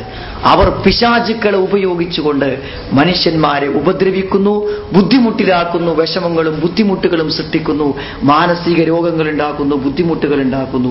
അങ്ങനെ പിശാചുക്കൾ ചെയ്യും എന്ന് പറഞ്ഞാൽ പലപ്പോഴും നമ്മൾക്ക് വിശ്വസിക്കാൻ പ്രയാസമുണ്ടാകും. ആയിഷ അറിയാം, ഞാൻ ഷെയ്ത്താൻ ഇബാദത്ത് ചെയ്യാൻ പോയാൽ ഷെയ്ത്താൻ എനിക്ക് വഹി തരും. അപ്പോൾ എനിക്കറിയാത്ത ആ വിഷയം, കാണാതെ പോയ വസ്തുക്കളെ കുറിച്ച് പോലും ഒരു പക്ഷേ പറയാൻ പറ്റിയെന്ന് വരും. മാത്രമല്ല, ഇവർ പലപ്പോഴും അവരെ തന്ത്രമന്ത്രങ്ങളൊക്കെ ജിന്നികളോട് സഹായം ചെയ്താണ്. പടച്ചവനോട് ചോദിക്കേണ്ട കാര്യങ്ങൾ ജിന്നികളോട് ചോദിക്കാണ്. അതാണ് ശിർക്ക് കുഫ്ർ. അങ്ങനെ ചെയ്താൽ പിശാചിന്റെ അവരെ കൊണ്ട് കഴിയുന്ന ചില സഹായങ്ങളൊക്കെ അവൻ ചെയ്യും. അത് കേട്ടല്ലോ. അപ്പൊ സിഹിർ ജിന്നിനെ ശൈത്താൻ ഉപയോഗിച്ചിട്ട് ചെയ്യുന്നതാണ്. സലാം സുല്ലമിയാണ് ഇത് ഫലിക്കൂലാന്ന് ഞങ്ങളെ പഠിപ്പിച്ചിരുന്നത് എന്ന്. ശരിയാണത്, സലാം സുല്ലമിയാണ് ഫലിക്കൂല എന്ന് പഠിപ്പിച്ചിരുന്നത്. മാത്രമല്ല, ഇപ്പോഴയാൾ പറയുന്നത് സലാം സുല്ലമി മുജാഹിദ് പ്രസ്ഥാനത്തിന്റെ പഴയ വാദം പിന്നെ സിഹിർ ഫലിക്കുമെന്നു തന്നെയാണ്. സലാം സുല്ലമിയാണ് അതിനെതിരായി പറഞ്ഞത്. ഇൻഷാ അല്ലാഹ് ആ ഭാഗം കേൾപ്പിച്ചു തരാം. അതിന്റെ മുമ്പ് എന്താണ് മുജാഹിദ് പ്രസ്ഥാനത്തിന്റെ വാദമെന്ന് കെ സക്കരിയ മുജാഹിദായിരുന്ന കാലത്ത് പ്രസംഗിച്ചിട്ടുണ്ട്. അതൊന്ന് കേട്ടോക്ക്. 10. അപ്പൊ മാരണം ചെയ്തു എന്ന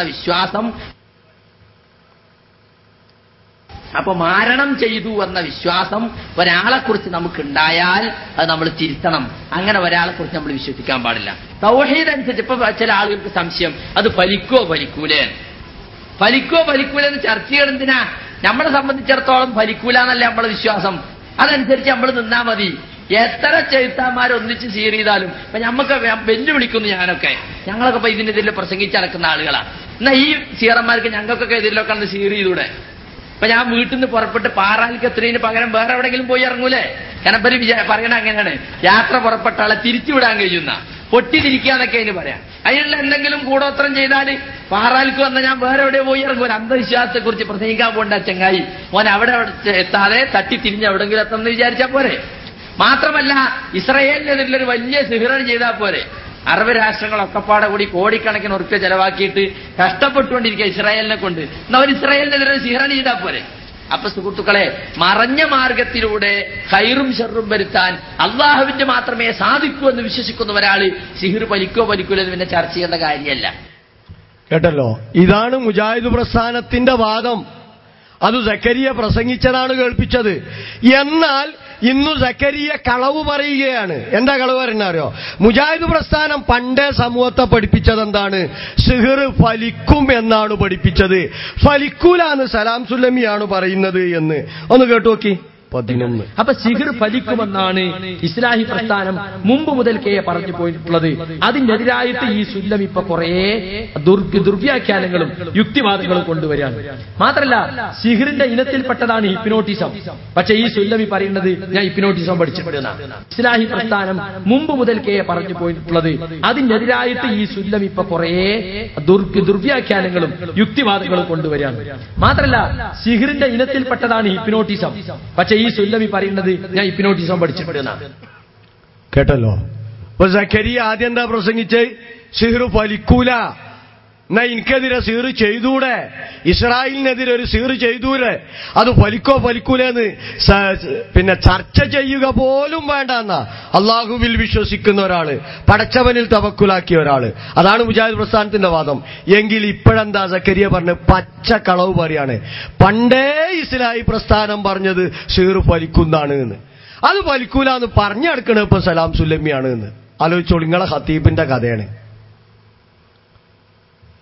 ഇയാൾ ഈ രീതിയിൽ കളവ് പറയുമെങ്കിൽ ഒരു കാലത്ത് ഇയാൾ പ്രസംഗിച്ചത് സിഹിർ ഫലിക്കുകയില്ല എന്ന മുജാഹിദ് സ്റ്റേജുകളിൽ, ഇപ്പോൾ നവയാഥാസ്ഥികരുടെ സ്റ്റേജുകളിൽ ഇയാൾ പ്രസംഗിക്കുന്നത് സിഹിർ ഫലിക്കും, നബിക്ക് ഫലിച്ചിട്ടുണ്ട്. രണ്ടും വൈരുദ്ധ്യമല്ലേ? എന്നിട്ട് സലാം സുല്ലമിയുടെ പേരിൽ കുതിരകയറ്റം. എന്താ? സലാം സുല്ലമിയാണ് സിഹിർ ഫലിക്കൂല എന്ന് ഇപ്പൊ പറഞ്ഞെടുക്കണേ. മുജാഹിദ് പ്രസ്ഥാനം പണ്ടേ പറഞ്ഞത് സിഹിർ ഫലിക്കുന്ന. പച്ചക്കളവല്ലേ? അങ്ങനെ കളവ് പറയുന്ന പല ആളുകളുണ്ട്.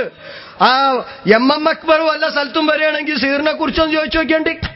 പ്രേതബാധ, ഭൂതബാധ, ഒന്നുകിൽ മൂപ്പര് മറുപടി അറിയില്ല, അല്ലെങ്കിൽ കൃത്യമായിട്ട് പറയും ഫലിക്കുന്നു. എങ്കിൽ എം അക്ബർ പ്രേതബാധയെക്കുറിച്ച്, ഭൂതബാധയെക്കുറിച്ചൊക്കെ എന്താ എഴുതിയിട്ടുള്ളത്?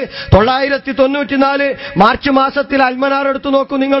പ്രേതബാധ, ഭൂതബാധ, പിശാച്ചുബാധ തുടങ്ങിയ പേരുകളിൽ വ്യവഹരിക്കപ്പെടുന്ന രോഗങ്ങളിൽ അധികവും അപസ്മാരമോ ഹിസ്റ്റീരിയയോ അല്ലെങ്കിൽ മറ്റു മാനസിക രോഗങ്ങളോ ആണെന്ന് ഇന്ന് നമുക്കറിയാം. ഈ ഗണത്തിൽപ്പെടുന്ന മിക്കവാറും രോഗങ്ങളെ വിദഗ്ധനായ ഒരു മനഃശാസ്ത്ര വിശാരദന് സുഖപ്പെടുത്താൻ കഴിയും. മനുഷ്യരുടെ ശരീരത്തിലോ മറ്റോ കയറിക്കൂടി അവർക്ക് രോഗമുണ്ടാക്കുവാനുള്ള കഴിവൊന്നും ദൈവം പിശാച്ചിന് നൽകിയതായി വേദപുസ്തകങ്ങളിലൊന്നും പഠിപ്പിക്കുന്നില്ല. പിശാച്ചിന്റെ പ്രവർത്തനം ദുർബോധനത്തിലും മനുഷ്യരെ വഴിപിഴപ്പിക്കുന്നതിലും പരിമിതമാണ്. 994 മാർച്ച് മാസത്തിൽ അൽമനാറിൽ എം അക്ബർ എഴുതിയതാ. പോരാ, അദ്ദേഹത്തിന്റെ യേശു മഹാനായ പ്രവാചകൻ എന്ന പുസ്തകത്തിൽ ഇത് കാണാം. അതിനു പുറമെ ഖുർആനിന്റെ മൗലികത എന്ന് പറയുന്ന പുസ്തകത്തിലും ഈ ഭാഗങ്ങൾ കാണാൻ സാധിക്കും. എന്നാൽ യേശു മഹാനായ പ്രവാചകൻ എന്ന പുസ്തകം വീണ്ടും പ്രസിദ്ധീകരിച്ചപ്പോഴത് കാണാനില്ല. യേശു മഹാനായ പ്രവാചകൻ എന്ന് പറയുന്ന പുസ്തകം വീണ്ടും പ്രസിദ്ധീകരിച്ചപ്പോൾ കാണുന്നില്ല. എവിടെ പോയി ഇത്? എന്തേ സംഭവിച്ചത്? ആലോചിച്ചോളൂ. ഈ അന്ധവിശ്വാസത്തിലേക്ക് വലിയ ഉത്ബുദ്ധർ എന്നൊക്കെ പറയുന്ന ടീം അങ്ങനെ നീങ്ങിപ്പോയിരിക്കുക. ഇനി ഇതൊക്കെ ഫലിച്ചാനുള്ള ലക്ഷണം എന്താ? സിഹിർ, കണ്ണേർ, ഇതൊക്കെ കണ്ണേറിനെ കുറിച്ച് ഇൻഷാ അല്ലാഹ് പറയുന്നുണ്ട്. ഇതൊക്കെ ഫലിച്ചാൽ എങ്ങനെ അറിയും? അറിയേണ്ട രീതിയുണ്ട്. വലിയ പുസ്തകം നോക്കൂ, ഇസ്ലാമിക പാഠങ്ങൾ. മുഹമ്മദ് ബിൻ സുലൈമാൻ അൽ അഷ്കർ ഹാജിമാർക്കിടയിൽ ഇവർ വിതരണം ചെയ്ത പുസ്തകം. ഇതിന്റെ 143 പേജ് പരിശോധിച്ചു നോക്കിയാൽ സിഹിർ ഫലിച്ചിട്ടുണ്ടോ ഇല്ലയോ നിങ്ങൾക്ക് അറിയാൻ പറ്റും. ഞാൻ വായിച്ചറാക്കി, ശ്രദ്ധിച്ചു കേട്ടോളി, വല്ലവർക്കും ഉണ്ടോ എന്നുള്ളത്. രോഗം പ്രകടമാവുന്നത് മിക്കവാറും ഇങ്ങനെയായിരിക്കും. ഇടയ്ക്കിടെ വരുന്ന തലവേദന, മുഖത്ത് മഞ്ഞ നിറം, മൂത്രമൊഴിക്കലും വിയർക്കലും അധികമാകുക, ഭക്ഷണത്തിനോട് ആഗ്രഹം കുറയുക, വിരലുകളിൽ തരിപ്പോ തണുപ്പോ ചൂടോ അനുഭവപ്പെടുക, ഹൃദയത്തിൽ പിടച്ചിൽ തോന്നുക, മുതുകിന്റെ ഭാഗത്തും ചുമലുകളിലും മാറിക്കൊണ്ടിരിക്കുന്ന വേദന, നെഞ്ചിൽ തടസ്സവും വിഷമവും ഉണ്ടാവുക, രാത്രിയിൽ ഉറക്കമില്ലായ്മ, സ്വാഭാവികമല്ലാത്ത കോപമോ ഭയമോ ഉണ്ടാവുക, അമിതമായി ഏമ്പക്കം വരിക, ഒറ്റപ്പെട്ടു കഴിയാനുള്ള താൽപര്യം, അലസത, ഉറങ്ങാനുള്ള ആഗ്രഹം തുടങ്ങിയ ആരോഗ്യപരമായ പ്രശ്നങ്ങൾ ഉണ്ടാവുന്നത് രോഗലക്ഷണങ്ങളാണ്. ഇതില്ലാത്ത ആരെങ്കിലും ഒരാൾ? എല്ലാവർക്കും സീറും കണ്ണീറും തട്ടിയെടുക്കും. വലിയ പുസ്തകം ഹാജിമാർക്കിടയിൽ വിതരണം ചെയ്യവര്. ഇസ്ലാമിക പാഠങ്ങൾ എന്നാ പുസ്തകത്തിന്റെ പേര്. ഇസ്ലാമിക പാഠം, ഇസ്ലാമിക പാഠങ്ങൾ. സീറ് വലിച്ചാലേ, കണ്ണീർ തട്ടിയാലേ ഇതാണത്ര അടയാളം. ഇനിയോ എന്തു ചെയ്യണം? തട്ടിയാൽ കേട്ടോ, കണ്ണീർ. ചികിത്സ രണ്ടു രീതിയിലാണ്. കണ്ടുവച്ച ആളെ അറിയാമെങ്കിൽ അവനോട് കുളിക്കാൻ പറയുകയും ആ വെള്ളമെടുത്ത് കുളിക്കുകയും ചെയ്യുക. അല്ലെങ്കിൽ അവൻ കുടിച്ചതിന്റെയോ തിന്നതിന്റെയോ ബാക്കിയോ സ്പർശിച്ച വല്ലതുമോ എടുക്കുക. എന്നിട്ട് അതിൽ വെള്ളം ചേർത്ത് കണ്ണേറ് ബാധിച്ചവൻ കുളിക്കുകയും കുടിക്കുകയും ചെയ്യുക. ആളാരാണെന്നറിയില്ലെങ്കിൽ ശമനത്തിന് വേണ്ടി മന്ത്രവും പ്രാർത്ഥനയും നടത്തുകയും കൊമ്പ് വെക്കുകയും ചെയ്യുക. ഇതാണിപ്പോ ചികിത്സാരീതി. കണ്ണേർ ഇൻഷാ അല്ലാഹ് അത് വിശദീകരിക്കും. എന്താണ് അൽ ഐനു ഹഖ്കുൻ എന്ന് റസൂലുള്ള പറഞ്ഞത് എന്താണെന്ന് ഇൻഷാ അല്ലാഹ് വിശദീകരിക്കും. ഇവരീ പറഞ്ഞ കണ്ണേറല്ല. നിങ്ങൾ ആലോചിച്ച് നോക്ക്, കണ്ണേർ വെച്ചവനെ കാണുന്നുണ്ടെങ്കിൽ ഓനെ കുളിപ്പിച്ചിട്ട് ആ വെള്ളത്തിൽ ഇവൻ കുളിക്കുകയും കുടിക്കുകയും ചെയ്യുക. ഇതിപ്പം സക്കരിയക്കൊക്കെ കണ്ണേറ് പറ്റിയാൽ നടക്കുന്നു കൂട്ടിക്കോ. സക്കരിയ കുളിച്ചിട്ട കുറച്ച് വാഴത്തോട്ടാണ് നശിച്ചുപോയി. ഒരാളിങ്ങനെ നോക്കി, എന്താ സക്കരിയ എന്റെ കുമ്പളങ്ങാന്ന് പറഞ്ഞുതരാം. സക്കരിയാന്റെ കുമ്പളങ്ങൊക്കെ വൈകുന്നേരമായപ്പോത്തിനെന്താ, അതാ വള്ളി വാടി, അങ്ങനെ ഒന്ന് വീണ്, രണ്ട് വീണ്, ഒന്നായിട്ട് വീണുപോയി. എന്ത് ചെയ്യും? ഈ കണ്ണേറ് വെച്ച ആൾ ഇനി സക്കരിയന്റെ കണ്ണെന്നെയാണ് തട്ടിയെങ്കിൽ ഓൻ കുളിച്ച വെള്ളം ഇതിന് കുടിക്കാൻ കൊടുക്കാൻ പറ്റുമോ? ഇതിനെ കുളിപ്പിച്ചിട്ട് കാര്യമുണ്ടോ ഈ കൃഷിയെ? ബുദ്ധി ഉപയോഗിക്കരുത് എന്ന് ആദ്യം തന്നെ കൗമിനോട് പറഞ്ഞെടുക്കും. ബുദ്ധി ജിദ്ദയിൽ വെച്ച് പോന്നോളിയണ്ടീന്ന്. ബുദ്ധി ഉപയോഗിക്കണമെന്ന് സക്കരിയ തന്നെ പറഞ്ഞിട്ടുണ്ട്.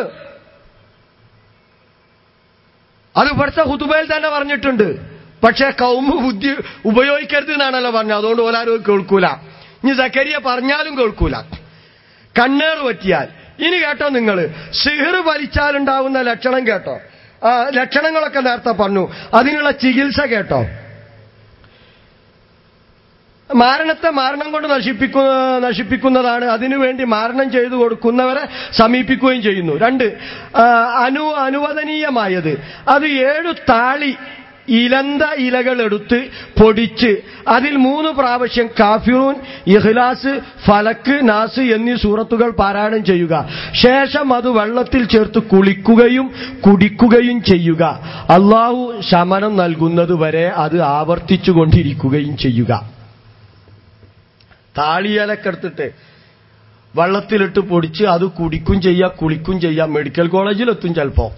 ഇത്ര ഉണ്ടാവുള്ളൂ. ശമനം നൽകുന്നത് വരെ തുടരുക.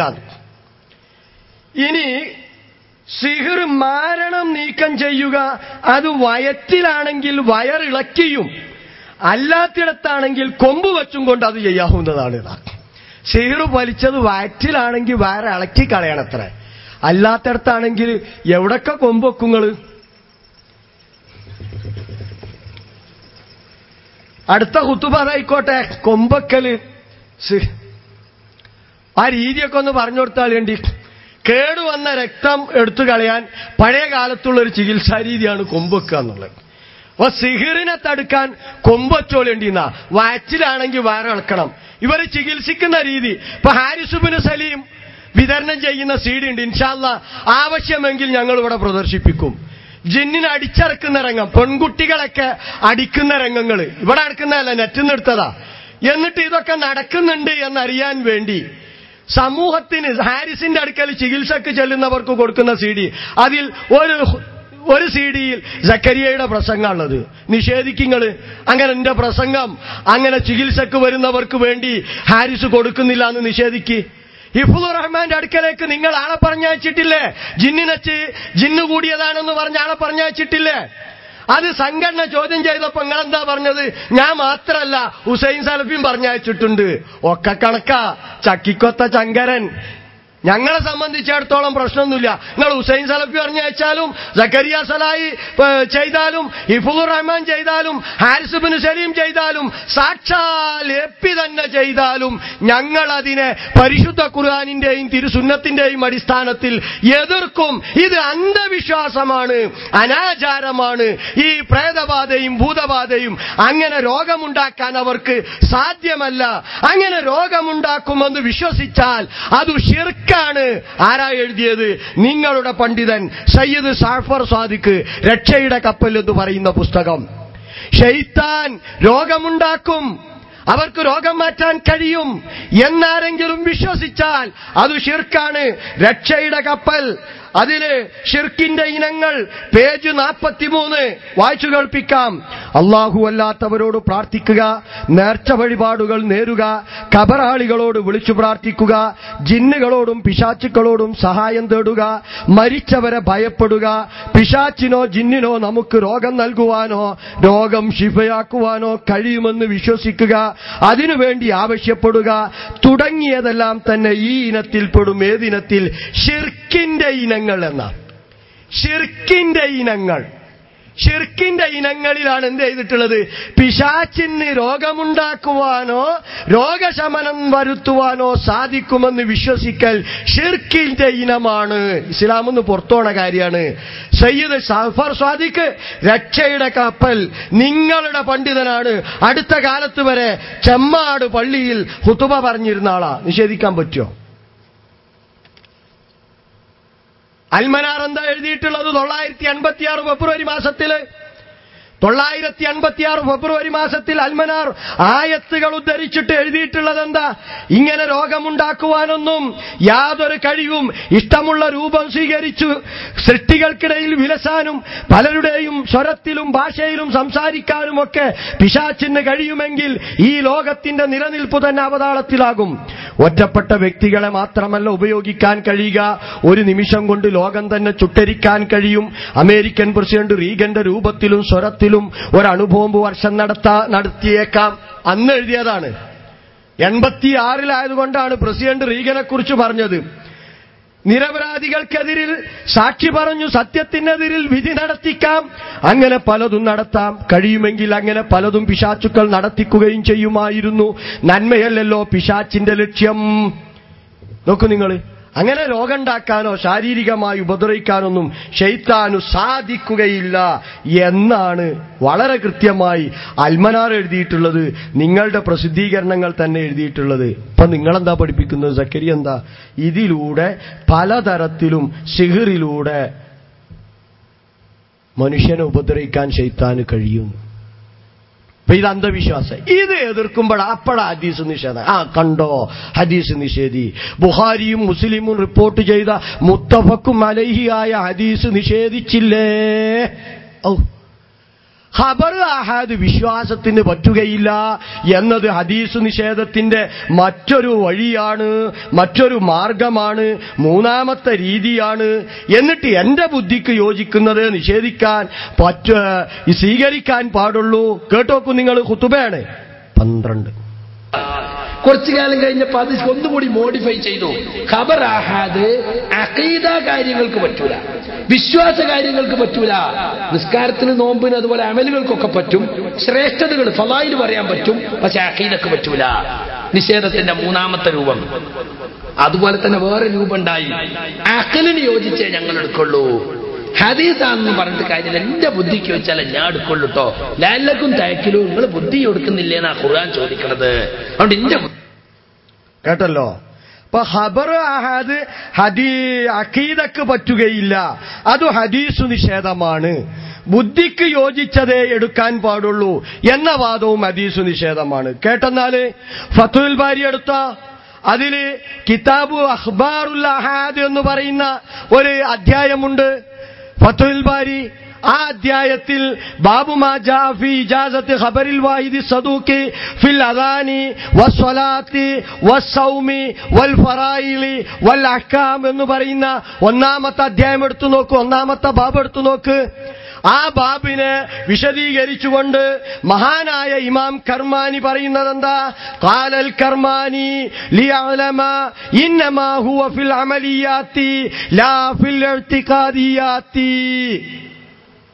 കേട്ടോ, ഈ ബാബ് തന്നെ ഇങ്ങനെ കൊടുത്തത്, അഥവാ ബാബിന്റെ ആശയം തന്നെ എന്താ അറിയാം നിങ്ങൾ? ബാബു മാ ജാ വന്ന അധ്യായം ബാബ് ഫി ഇജാസത്തി ഖബറിൽ വാഹിദി സ്വദൂഖി, സത്യസന്ധമായ ഖബർ വാഹിദുകളായ ഹദീസുകൾ എന്തിലൊക്കെ? ഫിൽ അദാൻ ബാങ്കില്, സ്വലാത്തില്, സൗമില്, ഫറായിലില്, അഹ്കാമിലൊക്കെ. ഇങ്ങനെ തന്നെ അധ്യായം കൊടുക്കാനുള്ള കാരണം ഇമാം കർമാനി വിശദീകരിക്കുന്ന എന്താ അറിയാം നിങ്ങൾ? ഈ ഖബർ അഹാദുകൾ, ഖബർ വാഹിദുകൾ ഇന്നമാ ഹുവ ഫിൽ അമലിയാത്തി, അമലിയാത്തിലേ പറ്റുകയുള്ളൂ എന്ന് പഠിപ്പിക്കാനാണ്. ലാ ഫിൽ ഇഅ്തിഖാദിയാത്തി, ഇഅ്തിഖാദിയാത്തിൽ വിശ്വാസ കാര്യങ്ങളിൽ പറ്റുകയില്ല എന്ന് പഠിപ്പിക്കാനാണ്. അപ്പൊ ഖബറു ആഹാദുകൾ ഇഅ്തിഖാദിയാത്തിൽ പറ്റുകയില്ല എന്ന് പഠിപ്പിക്കാനാണ് ഇങ്ങനെ തന്നെ ഒരു അധ്യായം തന്നെ നൽകിയത് എന്ന് ഇമാം കർമാനി പറയുന്നു. ഇമാം കർമാനി ഹദീസ് നിഷേധിയാണോ? ഖബറു ആഹാദുകൾ ഇഅ്തിഖാദിയാത്തിൽ പറ്റുകയില്ല എന്ന് പറഞ്ഞാൽ അത് ഹദീസ് നിഷേധമാണത്ര. എങ്കിൽ അമാനി മൗലവി ഹദീസ് നിഷേധിയാണ് നിങ്ങളുടെ വാദപ്രകാരം. ഇനി അത് ക്ലിപ്പെടുത്തുകാണ്ട് അവിടെ കട്ട് ചെയ്യണ്ട, ആ അമാനി മൗലവി ഹദീസ് നിഷേധിയാണ് എന്ന് മൂപ്പര് പറഞ്ഞിട്ടുണ്ട്.